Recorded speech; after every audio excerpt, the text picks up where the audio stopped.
It looks like long-term fuel trim is 25%, so it settles in at about 25%. So, could have a vacuum leak, could have a dirty mass airflow sensor. It says we've got 2.2 grams per second at idle. This is a 2.5 liter. Doesn't seem too far off. Let's clean the mass airflow just to see if that does anything. Okay, right in that hole, you might be able to see a couple of wires. We're going to squirt, clean that off. Oh, yeah, and we're using mass airflow sensor cleaner. Now you don't want to touch those wires because you might break it and then you need to buy a new one.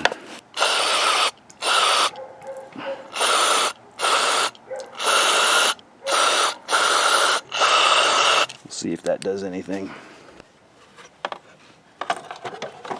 Well, that didn't work because the mass airflow is 2.1 and it's pretty much exactly what we saw before. You rev it up a little bit in the long term, fuel trim goes down some. At idle it goes back up to 25. So, could be a vacuum leak. Let's look for vacuum leaks. Turn the gas on.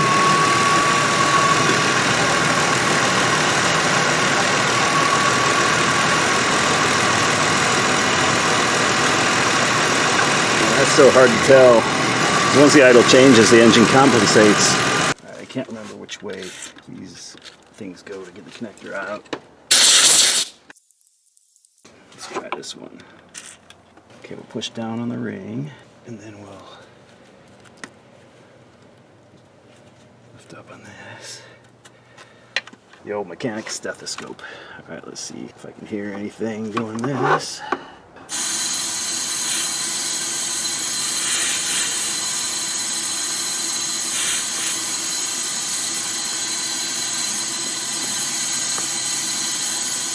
Well, I kind of think I hear something down in here. Maybe it's a leaky intake manifold gasket. We can do that next. Okay, it's been a week for me, but for you it's been a couple seconds. Next is we're going to remove the intake manifold and replace the intake manifold gaskets.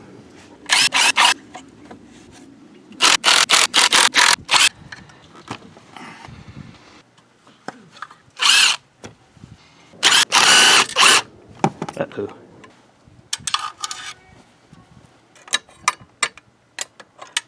I believe I can push down on these plastic rings and then remove that. Yep.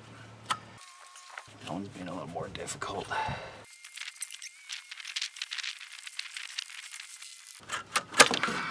Take it out.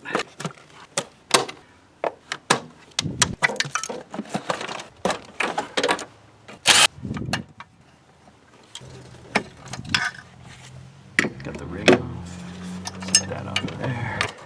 Let's pull these upper bolts out. Oh yeah, going for quick here. I know this is backwards on the threads around the teeth, but knew it wasn't gonna be super tight because just put it together like last week. Is there anything holding it in? Vacuum lines. There's one. Oops.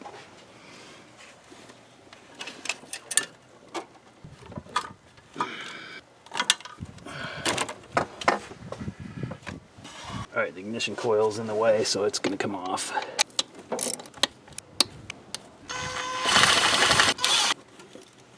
Hopefully these don't break. They're relatively new.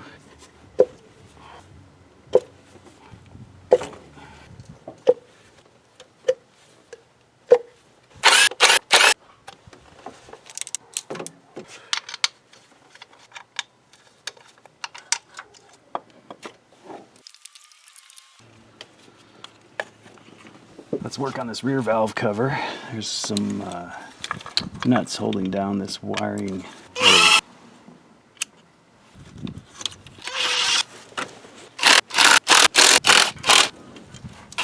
Back side of this valve cover is a remnants of a wire loom holder, and that's blocking access to my nut and stud that I have to pull out of there.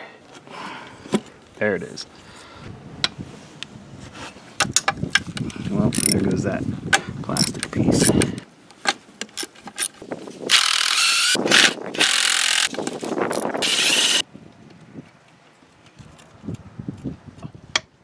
2 more in the middle.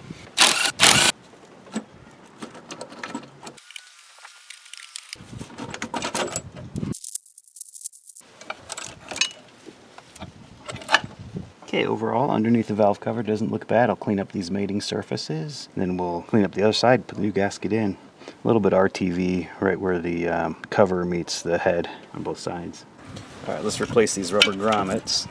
Here's the old one. We'll pop this out of here. Grab a new one, pop that guy in there. And I'm going to lube the outside of this to make it a little easier to go in. It's probably going to pop up, but oh well. But maybe a gasket will help hold it in. Let's see if this gasket helps hold it in. See how we got that one in there? Let's do the rest. You may find it helpful to use a socket to push these guys in here and hold them in while you pop these gaskets around it.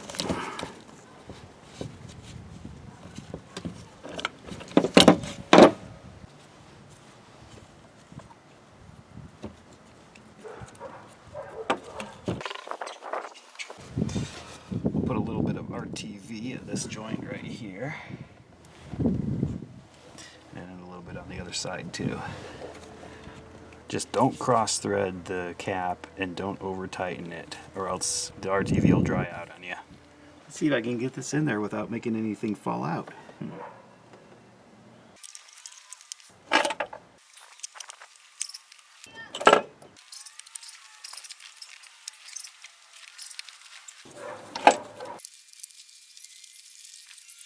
Looks like my spark plug gaskets are still there.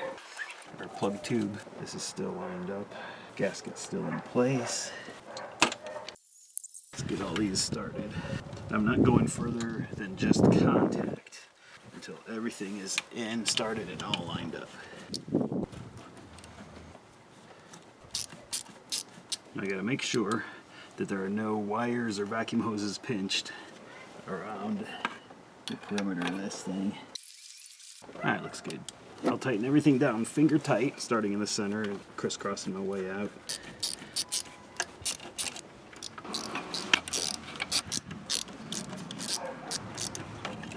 I'll tighten everything down to 30 inch-pounds to start out with, I think. That's 30.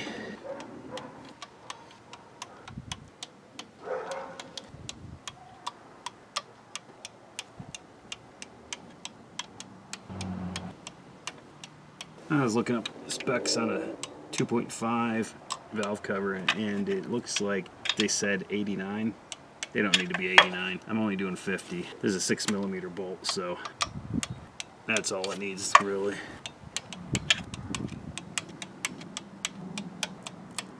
I will call that good. Okay, that's on there. This goes there, but I might have to move that. There it goes. I think I'll use my magnet to help get this nut on here. Okay. Yeah, it's a tight squeeze back there.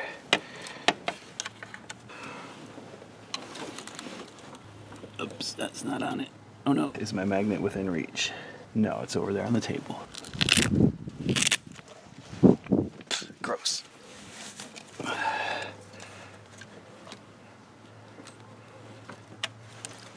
Okay, there we go. Okay, that's on there.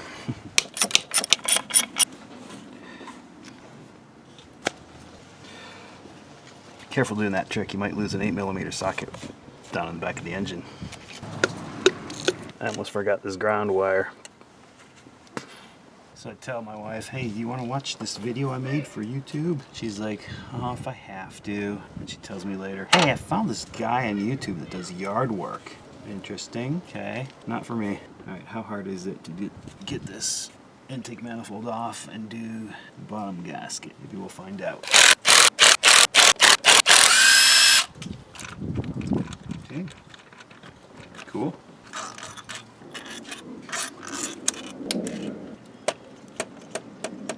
Oh yeah, not too bad. I don't know, maybe this is as exciting as yard work for some people.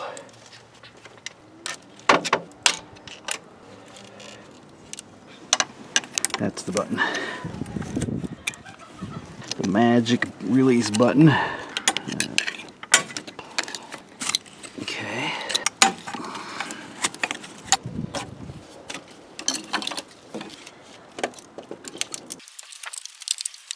That might be enough to work with. All right, I can get in here and pull this gasket out of here.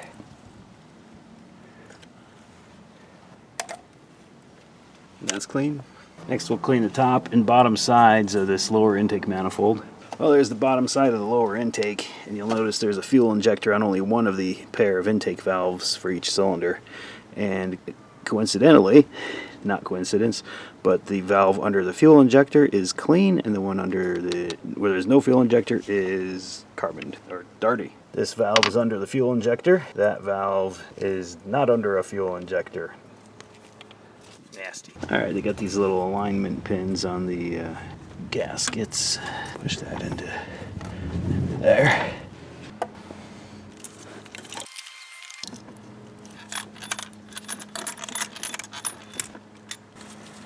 Get them finger tight evenly first. I'm just using my finger ratchet here. I'll tighten these to 50 inch-pounds first, just to get it started. And the torque is somewhere around 84 inch-pounds. And that's what I'll torque them to, is just 84 or 80. I think I'll do 80. I'm just checking them, not actually torquing them down, so don't worry about the pattern. I'm gonna go to 70. Maybe 75? Yeah. 75 inch-pounds feels good. Alright, let's plug these guys back in.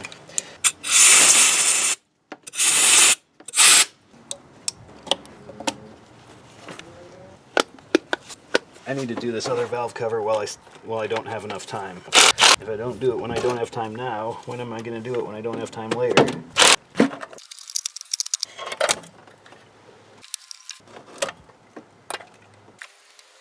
Clean off.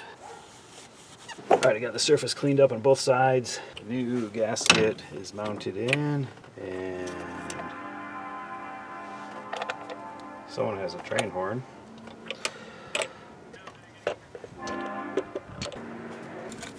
Sounds like someone's doing burnouts and all kinds of crazy stuff over there. It looks like that gray part is there.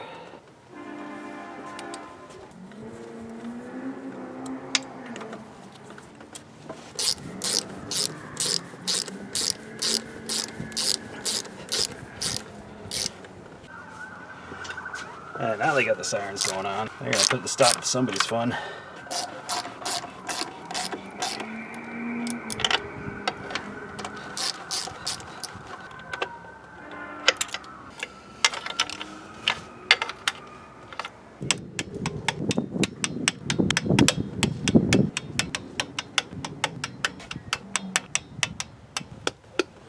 Intake manifold runner control module goes back on right here. Time to clean this off now.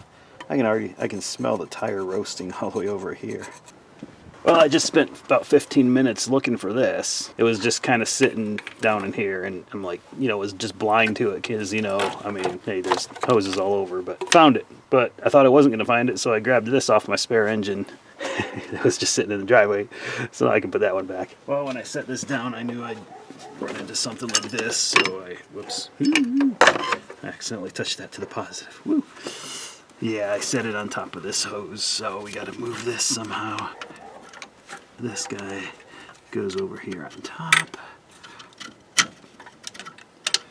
Line up the EGR tube. Cool, we're lined up. Plug in the EGR solenoid vacuum lines. Hope this new one works. Well, the vacuum hose that went right here fell down into here and broke off. So I'm just going to grab that real quick. Real quick. Yeah, doesn't happen when you're working on cars.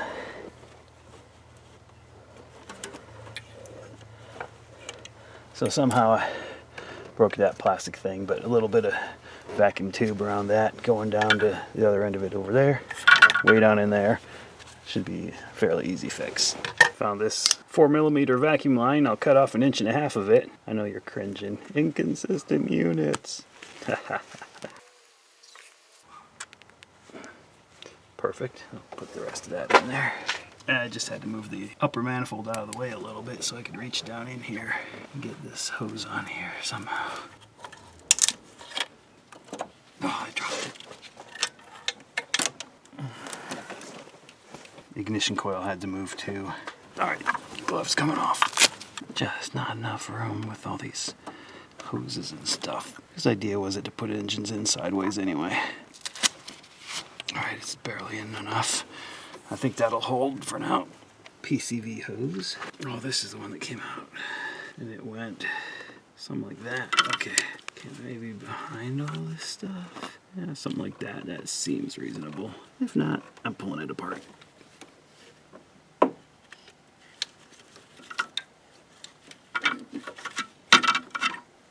Okay, and EGR in.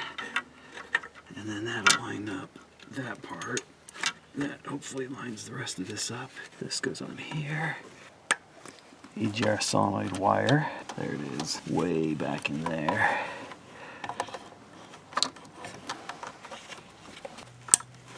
Put this guy in first. And then the brake booster. Okay, these I'm just gonna get down to close to the surface.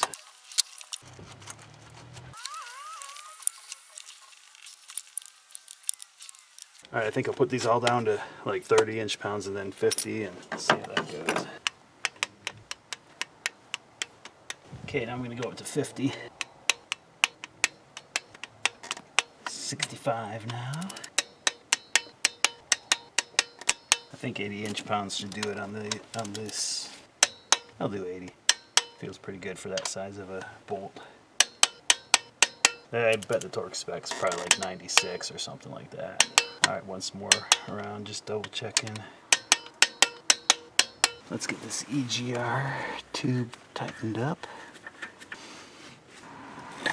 If I had a crow's foot the right size, I'd be using that.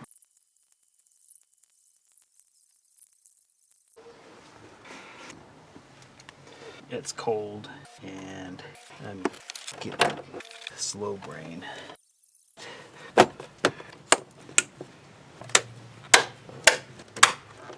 All done except for the 8mm socket. I dropped somewhere down back behind and it went way down. We don't want to forget the beauty cover, do we? That's it. Well, I don't have any cute sayings like, well, that's a job well done, like Ernest or whatever. I'm done.